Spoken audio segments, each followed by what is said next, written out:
Dear friends, today we are discussing the topic organization of economic activities. Every economy tries to solve the central problems in different ways. Now we can discuss how the central problems of the economy are solving in different economic system. Here, first type of economy, that is socialist economy. In a socialist economy, all important decisions are taken by planning authority. Then what is socialist economy? Socialist economy is an economy. Here, all means of productions are owned by the government. Here, production is undertaken by the public sector, and the central problems like what to produce, how to produce, for whom to produce, these all questions are answered by the planning authority. And here, ultimate aim of the government is to provide maximum welfare to the common people.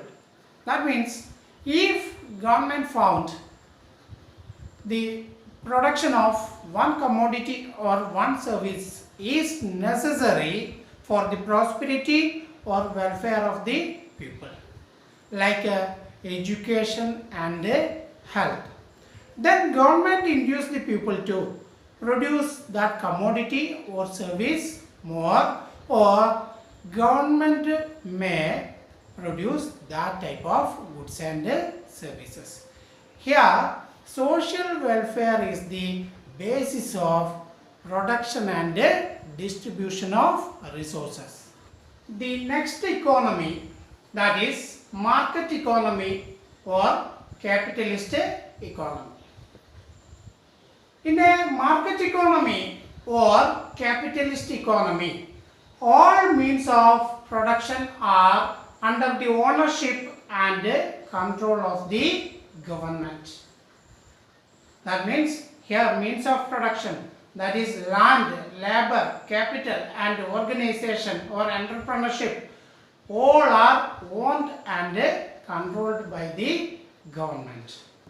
Here exists individual freedom or freedom of enterprise. That means here individuals, they can decide what to produce. Laborers, they can decide which job they want to do. Then there exists profit motive. Then what is profit motive? The ultimate aim of the producer is to earn maximum profit. Then there exists consumer sovereignty. Then what is consumer sovereignty? Here, consumers are the king in the market. Economic decisions are based on the decisions of the consumer. And another important feature in the market economy is price mechanism. Here, the market forces such as demand and supply, they are taking important decisions. That means the important questions are answered by the market forces such as demand and supply. What to produce, how to produce, for whom to produce, these all questions are answered by the price mechanism in the market. Then which are the main features of market economy or capitalist economy? All means of production are under the ownership and control of the private individual. And second one, that is individual freedom or freedom of enterprise. The next one, that is price mechanism. And the third one, profit motive. and the last one, consumer sovereignty. The next type of economy, that is mixed economy. Mixed economy is an economic system. Here all means of production are under the ownership and control of both private individuals and government. That means mixed economy is a mixture of both market economy and socialist economy. Mixed economy includes the merits of capitalist economy and socialist economy and excluding the demerits of both. At the same time, we can see here coexistence of public and private sector.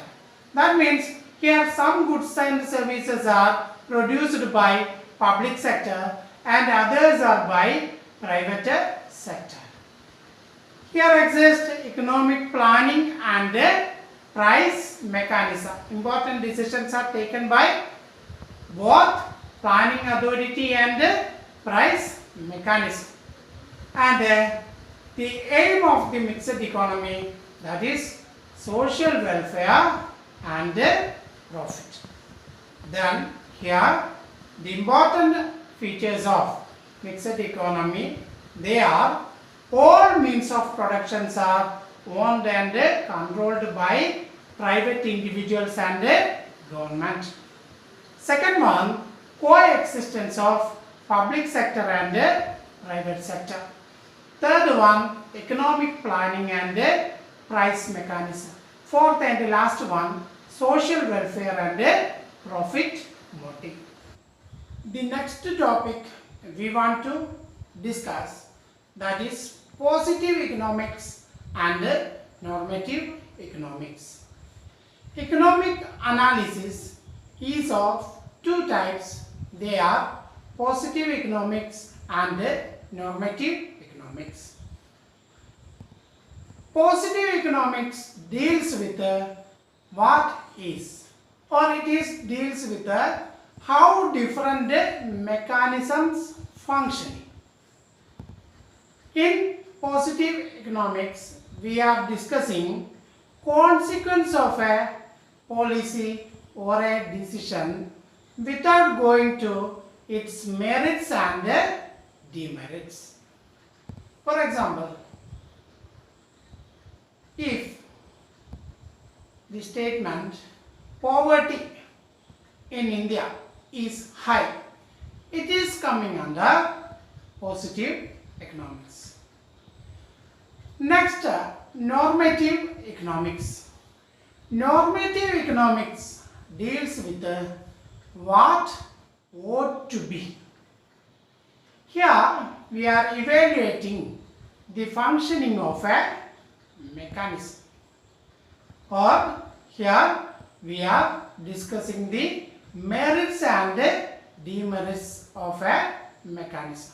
For example, if we are evaluating poverty alleviation programs in India, and if we are discussing the merits and demerits of poverty alleviation programs, that is coming under normative economics. So here in positive economics, we are discussing what is. At the same time, in normative economics, we are discussing what ought to be. That is the difference. Dear friends, ഇന്ന് നമുക്ക് ചർച്ച ചെയ്യേണ്ട വിഷയം സാമ്പത്തിക പ്രവർത്തനങ്ങളുടെ സംഘാടനം അഥവാ organisation of economic activities ആണ്.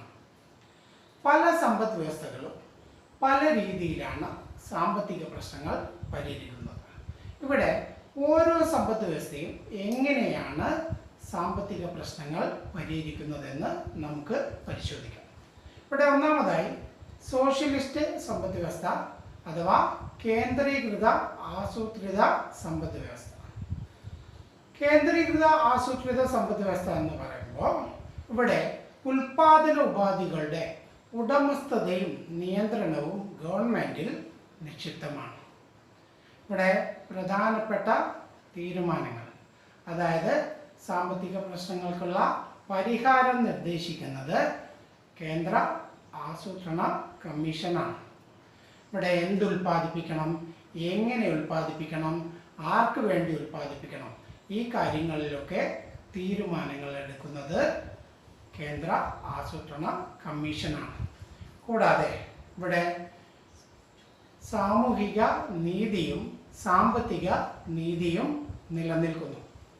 എല്ലാവർക്കും ഒരേ സമ്പാദ്യത്തിൻ്റെ ഒരേപോലെയുള്ള വിതരണമാണ് ഒരു സോഷ്യലിസ്റ്റ് സമ്പദ് വ്യവസ്ഥയിൽ ഉണ്ടായിരിക്കുന്നത്. അതേ സമയത്ത് തന്നെ ഇവിടെ ഉൽപ്പാദകരുടെ അല്ലെങ്കിൽ ഗവൺമെൻറ്റിൻ്റെ ആത്യന്തികമായ ലക്ഷ്യം സാമൂഹ്യ ക്ഷേമമാണ്. ഉദാഹരണമായി ഗവൺമെൻറ്റിന് ഏതെങ്കിലും തരത്തിലുള്ള ഉൽപ്പന്നങ്ങളോ സേവനങ്ങളോ അവയുടെ ഉൽപ്പാദനം ജനക്ഷേമത്തിന് നിർബന്ധമാണ് എന്ന് തോന്നുകയാണെന്ന് കരുതുക. ആ സമയത്ത് ഗവൺമെൻറ് ഉൽപ്പാദകരെ അത്തരം വസ്തുക്കൾ നിർമ്മിക്കാൻ പ്രോത്സാഹിപ്പിക്കുന്നു, അല്ലെങ്കിൽ അത്തരം വസ്തുക്കൾ ഗവൺമെൻറ് തന്നെ ഉൽപ്പാദിപ്പിക്കുന്നു. ഉദാഹരണമായി വിദ്യാഭ്യാസം, ആരോഗ്യം എന്നിവ.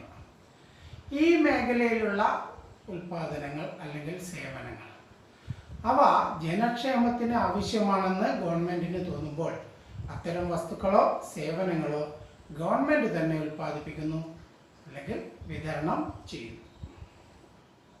ഇവിടെ ഒരു സോഷ്യലിസ്റ്റ് സമ്പദ് വ്യവസ്ഥയുടെ പ്രധാന പ്രത്യേകതകളാണ്: ഒന്ന്, ഉൽപാദന ഉപാധികളുടെ ഉടമസ്ഥതയും നിയന്ത്രണവും ഗവൺമെൻറ്റിലാണ്.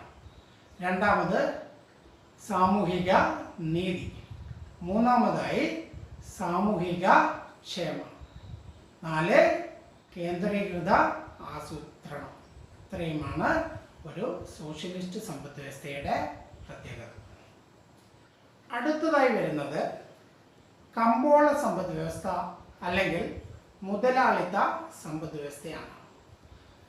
ഒരു കമ്പോള സമ്പദ് വ്യവസ്ഥയിൽ എല്ലാ ഉൽപാദന ഉപാധികളുടെയും നിയന്ത്രണം സ്വകാര്യ വ്യക്തികളിൽ അല്ലെങ്കിൽ സ്വകാര്യ സ്ഥാപനങ്ങളിൽ ആയിരിക്കും. അതായത് ഉൽപാദന ഉപാധികളായിട്ടുള്ള ഭൂമി, തൊഴിൽ, മൂലധനം, സംഘാടനം എന്നിവ സ്വകാര്യ വ്യക്തികളുടെയോ സ്ഥാപനങ്ങളുടെയോ ഉടമസ്ഥതയിൽ ആയിരിക്കും. ഇവിടെയുള്ള മറ്റൊരു പ്രത്യേകത, ഇവിടെ ഇൻഡിവിജ്വൽസിന് അല്ലെങ്കിൽ വ്യക്തികൾക്ക് പൂർണ്ണ സ്വാതന്ത്ര്യം ഉണ്ടായിരിക്കും. എന്ത് ഉൽപ്പാദിപ്പിക്കണം എന്നുള്ള കാര്യത്തിൽ, എന്ത് ജോലി ചെയ്യണം എന്നുള്ള കാര്യത്തിലൊക്കെ ഇവിടെ പൂർണ്ണ സ്വാതന്ത്ര്യം ഉണ്ടായിരിക്കും. ഒരു കമ്പോള സമ്പദ് വ്യവസ്ഥയിൽ പ്രധാന തീരുമാനങ്ങൾ എടുക്കുന്നത് വില സംവിധാനമാണ്. എന്താണ് വില സംവിധാനം? ഒരു സമ്പദ് വ്യവസ്ഥയിലെ പ്രധാന തീരുമാനങ്ങൾ എടുക്കുന്നത് കമ്പോള ശക്തികളായിട്ടുള്ള ചോദനവും പ്രധാനവും ചേർന്നാണ്. ഈ ചോദനത്തെയും പ്രധാനത്തെയും ആഡം സ്മിത്ത് അദൃശ്യ കരങ്ങൾ എന്നാണ് പറഞ്ഞത്. ഈ അദൃശ്യ കരങ്ങളായിട്ടുള്ള ഒരു കമ്പോളത്തിലെ ചോദനവും പ്രധാനവും ചേർന്നാണ് ആ കമ്പോളത്തിലെ പ്രധാന പ്രശ്നങ്ങൾക്കുള്ള പരിഹാരം കാണുന്നത്. ഒരു സമ്പദ് വ്യവസ്ഥയിലെ പ്രധാന പ്രശ്നങ്ങളായിട്ടുള്ള എന്ത് ഉൽപ്പാദിപ്പിക്കണം, എങ്ങനെ ഉൽപ്പാദിപ്പിക്കണം, ആർക്ക് വേണ്ടി ഉൽപ്പാദിപ്പിക്കണം, ഈ ചോദ്യങ്ങൾക്കുള്ള ഉത്തരം മുതലാളിത്ത സമ്പദ് വ്യവസ്ഥയിൽ വില സംവിധാനമാണ് നൽകുന്നത്. കൂടാതെ ഇവിടെ ഉൽപ്പാദകരുടെ ആത്യന്തികമായിട്ടുള്ള ലക്ഷ്യം ലാഭം പരമാവധിയാക്കുക എന്നുള്ളതാണ്. ഇവിടെ മറ്റ് പരിഗണനയേക്കാൾ ഉപരി മുതലാളിത്ത സമ്പദ് വ്യവസ്ഥയിൽ ഉൽപ്പാദകരുടെ ലക്ഷ്യം ലാഭമാണ്. മറ്റൊരു പ്രത്യേകതയാണ് ഉപഭോക്താക്കളുടെ പരമാധികാരം. ഇവിടെ നമുക്കറിയാം ചോദനവും പ്രധാനവും ചേർന്നാണ് ഇവിടെ തീരുമാനങ്ങൾ എടുക്കുന്നത്. ചോദന സൃഷ്ടിക്കുന്നത് ആരാണ്? ഉപഭോക്താക്കളാണ്. അതുകൊണ്ട് തന്നെ ഒരു കമ്പോള സമ്പദ് വ്യവസ്ഥയിൽ ഉപഭോക്താക്കളാണ് പരമാധികാരി. അപ്പോൾ ഒരു കമ്പോള സമ്പദ് വ്യവസ്ഥയുടെ പ്രത്യേകതകൾ ഉൽപാദന ഉപാധികൾ അല്ലെങ്കിൽ ഉൽപാദന ഉപാധികളുടെ ഉടമസ്ഥത സ്വകാര്യ വ്യക്തികളിലും സ്ഥാപനങ്ങളിലും ആയിരിക്കും. ഇവിടെ വ്യക്തി സ്വാതന്ത്ര്യം ഉണ്ടായിരിക്കും. കൂടാതെ ലാഭേച്ഛയാണ് ഇവിടെ മുന്നോട്ട് നയിക്കുന്ന ഘടകം. കൂടാതെ ഇവിടെ ഉപഭോക്താക്കൾ പരമാധികാരികളാണ്. അടുത്തതായി വരുന്നത് മിശ്ര സമ്പദ് വ്യവസ്ഥയാണ്. ഒരു മിശ്ര സമ്പദ് വ്യവസ്ഥയിൽ ഉൽപാദന ഉപാധികളുടെ ഉടമസ്ഥതയും നിയന്ത്രണവും സ്വകാര്യ വ്യക്തികളിലും ഗവൺമെൻറ്റിലും ആയിരിക്കും. ഇവിടെ ഉൽപാദന ഉപാധികൾ എന്നതുകൊണ്ട് ഉദ്ദേശിക്കുന്നത് ഉൽപാദനത്തിന് സഹായിക്കുന്ന ഭൂമി, തൊഴിൽ, മൂലധനം, സംഘാടനം ഇവയാണ്. ഇവയുടെയൊക്കെ ഉടമസ്ഥത സ്വകാര്യ വ്യക്തികളിലും ഉണ്ടായിരിക്കും, അതേസമയത്ത് ഗവൺമെൻറ്റിലും ഉണ്ടായിരിക്കും. ഇവിടെ ഒരു മിശ്ര സമ്പദ് വ്യവസ്ഥയിൽ നമുക്ക് പൊതുമേഖലയുടെയും സ്വകാര്യ മേഖലയുടെയും സഹവർത്തിത്വം കാണാം. അതായത് ഒരേ സമ്പദ് വ്യവസ്ഥയിൽ തന്നെ നമുക്ക് പൊതുമേഖലയും സ്വകാര്യ മേഖലയും കാണാൻ കഴിയും. പൊതുമേഖല ചില വസ്തുക്കൾ ഉൽപ്പാദിപ്പിക്കുന്നു, മറ്റുള്ളവ സ്വകാര്യ മേഖലയും ഉൽപ്പാദിപ്പിക്കുന്നു. മറ്റൊരു പ്രത്യേകതയാണ് ഇവിടെ നമുക്ക് കേന്ദ്രീകൃത ആസൂത്രണവും അതേസമയത്ത് വില സംവിധാനവും കാണാൻ കഴിയും. സമ്പദ് വ്യവസ്ഥയിലെ പ്രധാന പ്രശ്നങ്ങൾക്കുള്ള പരിഹാരം നിർദ്ദേശിക്കുന്നത് ആസൂത്രണ കമ്മീഷനും കൂടാതെ വില സംവിധാനവും ചേർന്നാണ്. ചില കാര്യങ്ങളിലെ തീരുമാനം ആസൂത്രണ കമ്മീഷനാണ് സ്വീകരിക്കുന്നത്, അതേസമയത്ത് കമ്പോളത്തിലെ വില പോലെയുള്ള കാര്യങ്ങൾ അത് വില സംവിധാനം തീരുമാനിക്കുന്നു. മറ്റൊരു പ്രത്യേകത, പൊതുമേഖലകളുടെ ലക്ഷ്യം സാമൂഹിക ക്ഷേമമാണ്, അതേസമയത്ത് സ്വകാര്യ മേഖലയുടെ ലക്ഷ്യം ലാഭമാണ്. അപ്പോൾ ഇവിടെ ഒരു മിശ്ര സമ്പദ് വ്യവസ്ഥയുടെ പ്രത്യേകതയായിട്ട് നമുക്ക് പറയാൻ പറ്റുന്ന കാര്യങ്ങൾ, ഒന്ന് ഉൽപാദന ഉപാധികളുടെ ഉടമസ്ഥതയും നിയന്ത്രണവും സ്വകാര്യ വ്യക്തികളിലും ഗവൺമെൻറ്റിലും ആണ്. രണ്ടാമതായിട്ട് വരുന്നത് പൊതുമേഖലയുടെയും സ്വകാര്യ മേഖലയുടെയും സഹവർത്തിത്വം ആണ്. മറ്റൊരു പ്രത്യേകത, ഇവിടെ നമുക്ക് ആസൂത്രണവും അതേസമയത്ത് വില സംവിധാനവും കാണാൻ കഴിയും. ഇനി അവസാനമായി വരുന്ന മറ്റൊരു പ്രത്യേകതയാണ്, ഇവിടെ രണ്ട് തരം ലക്ഷ്യങ്ങളുണ്ട്. പൊതുമേഖലയ്ക്ക് സാമൂഹിക ക്ഷേമം എന്ന ലക്ഷ്യവും സ്വകാര്യ മേഖലയ്ക്ക് ലാഭം എന്നുള്ള ലക്ഷ്യവും. അടുത്തതായി നമുക്ക് പറയാനുള്ളത് പോസിറ്റീവ് എക്കണോമിക്സും നോർമേറ്റീവ് എക്കണോമിക്സുമാണ്. സാമ്പത്തിക ശാസ്ത്രത്തിൽ രണ്ട് തരം വിശകലന രീതികളാണ് ഉപയോഗിക്കുന്നത്, പോസിറ്റീവ് എക്കണോമിക്സും നോർമേറ്റീവ് എക്കണോമിക്സും. എന്താണ് എന്നതിനെ കുറിച്ചാണ് പോസിറ്റീവ് എക്കണോമിക്സിൽ പ്രതിപാദിക്കുന്നത്. ഒരു സാമ്പത്തിക നയത്തിൻ്റെയോ തീരുമാനത്തിൻ്റെയോ ഫലം എന്താണ് എന്നതിനെക്കുറിച്ച് പോസിറ്റീവ് എക്കണോമിക്സ് ചർച്ച ചെയ്യുന്നു. ഇവിടെ ഗുണദോഷങ്ങൾ ചർച്ച ചെയ്യുന്നില്ല. ഉദാഹരണമായി ഇന്ത്യയിൽ ദാരിദ്ര്യം വർദ്ധിച്ചു വരുന്നു. ആ കാര്യത്തെക്കുറിച്ച് ചർച്ച ചെയ്യുകയാണെങ്കിൽ അതിന് പോസിറ്റീവ് എക്കണോമിക്സ് എന്ന് പറയും. അതിൻ്റെ ഗുണങ്ങളെയും ദോഷങ്ങളെയും കുറിച്ച് ഇവിടെ ചർച്ച ചെയ്യുന്നില്ല.